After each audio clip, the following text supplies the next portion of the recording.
India में मैं स्वाति और आई नजर डालते हैं आज के प्रमुख समाचार पर। यूपी के पीलीभीत जिला में माधव टांडा थाना अंतर्गत गांव मथना में माधव टांडा से पीलीभीत जाने वाले मार्ग पर बाघ बड़े आसानी से टहल रहा था। बाघ को घूमते देखते हुए जितने भी वाहन थे वे सभी रुक गए और देखते ही देखते काफी भीड़ एकत्रित हो गई। आपको बता दें कि वहां कुछ पुलिस कर्मचारी भी मौजूद थे। हालांकि कुछ समय बाद बाघ रास्ते से हट गया और रास्ता पुनः प्रारंभ हो गया। देखें माधव टांडा से हरिओम वर्मा की रिपोर्ट। यूपी के कन्नौज जिला में कोरोना का संक्रमण बढ़ता ही जा रहा है। 5 नए कोरोना पॉजिटिव पाए गए हैं, जिनमें सराय मीरा का पहला कोरोना पॉजिटिव ठेकेदार वाली गली में मोहम्मद हसन, जो कि 64 वर्ष के पाए जाने से दहशत का माहौल बन गया है।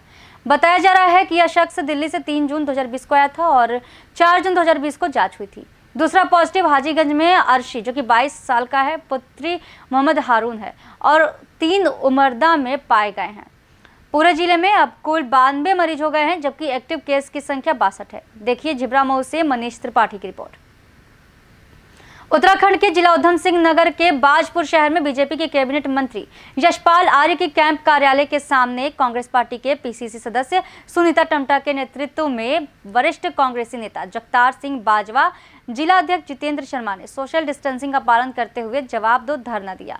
आपको बता दें कि बाजपुर के 20 गांवों के लगभग 550 किसानों की लगभग 6000 एकड़ जमीन से वर्तमान बीजेपी की सरकार ने इस जमीन से किसानों का मालिकाना हक खत्म कर दिया है, जबकि मुख्यमंत्री व कैबिनेट मंत्रियों ने आश्वासन दिया था कि यह मामला जल्द ही सुलझा दिया जाएगा।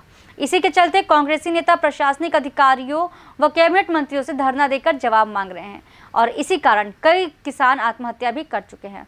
तो कांग्रेसी नेताओं का कहना है कि इन गरीब किसानों को बीजेपी सरकार जब तक न्याय नहीं देगी तब तक हम चरणबद्ध तरीके से धरना देकर जवाब मांगते रहेंगे। देखिए बाजपुर से मोहम्मद शहीद की ये रिपोर्ट। करीब 6500 एकड़ जमीन जो कि उत्तराखंड सरकार द्वारा एकदम पूरी साजिश के तहत सीलिंग में निकालने का प्रयास करा जा रहा है। सुप्रीम कोर्ट के पुराने ऑर्डर्स को नज़रअंदाज करा गया है कलेक्टर द्वारा उधम सिंह नगर के। तो एक भारतीय जनता पार्टी की बहुत तगड़ी साजिश किसानों के खिलाफ जो चल रही है, उनकी ज़मीन खुर्द-बुर्द करने की, तो उसके विरोध में हम लोग यहाँ आज एक सांकेतिक धरने पर बैठे हैं।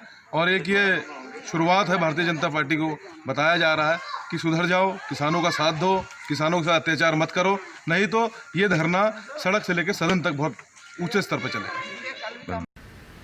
यूपी के सोनभद्र जिले में कोरोना पॉजिटिव की संख्या में अचानक तेजी से वृद्धि हुई है। आई जांच रिपोर्ट में एक किशोर सहित 5 लोगों की रिपोर्ट पॉजिटिव मिली। उनमें 4 एक ही गांव के 54 ब्लॉक के अंतर्गत ग्राम पंचायत नेवारी के रहने वाले हैं, जबकि एक म्योरपुर ब्लॉक के अनपरा का निवासी बताया जा रहा है। ये सभी मुंबई और सूरत से गत दिनों में आए थे। इन गांवों को सील करते हुए गांव के हर व्यक्ति की जांच के लिए टीम गठित कर दी गई है। ये सभी जिस दिन से आए थे उस दिन से होम क्वारंटाइन थे और अब इस गांव के उन लोगों की जांच की जाएगी जिनके संपर्क में ये पांचों आए। सबकी थर्मल स्कैनिंग करते हुए संदिग्ध मिलने का स्वैब लिया जाएगा। देखें घोरिया से हमारे संवाददाता अनुपम की रिपोर्ट।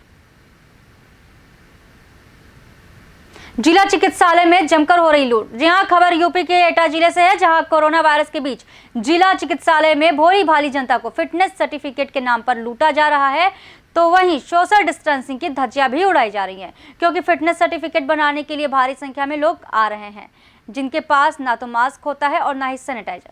अब ऐसे में उन लोगों के साथ साथ सारी जनता संदेह के दायरे में आ जाती है। अब सवाल ये उठता है कि आखिर लूट कैसे होती है, तो वो हम आपको बताते हैं कि अभिनेंद्र नाम का एक युवक, जो कि जिला चिकित्सालय में दलाल है, इसकी सारी हरकतें जिला चिकित्सालय के अधिकारियों के संज्ञान में रहती हैं। ना तो वह डॉक्टर है और ना ही कोई अधिकारी। सीएमएस के संरक्षण में ये युवक भोली भाली जनता को लूटने में लगातार लगा हुआ है। इस बात से हम आपको अवगत कराते हैं कि फिटनेस सर्टिफिकेट के नाम पर तापमान और वीपी नाप कर ये युवक लोगों को लूट रहा है। देखें मलावन से शिवम प्रताप की ये रिपोर्ट।